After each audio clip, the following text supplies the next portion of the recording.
الموت باب وكل الناس داخله فليت الشعر بعد الباب ما الدار. الدار جنات إن عملت بما ترضي الإله وإن خالفت فالنار. هما محلان ما للناس غيرهما فانظر لنفسك ماذا أنت مختار. Alikuja mtu kwa Alimamu Shafi akamwambia kwamba umauti ni mlango na kila mmoja ataingia, lakini kwa kuogopa kwake anasema naogopa ni nyumba gani nitakayoingia katika baada ya kuingia ule mlango wa umauti.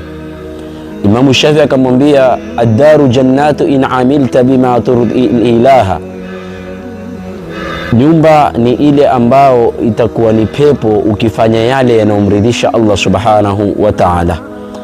Na akamwambia wa in khalafta fannaru, na ukikhalifu basi mashukio yako ni wapi? Ni motoni.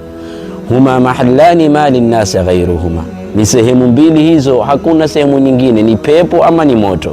Fandhur li nafsika madha anta mukhtaru, basi wewe angalia nafsi yako ni kitu gani utachagua, ni nyumba ya pepo ama ya moto.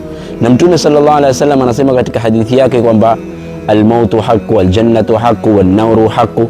Kwa hivyo tujitahidini kufanya mambo ya khair tupate ijaza ya pepo.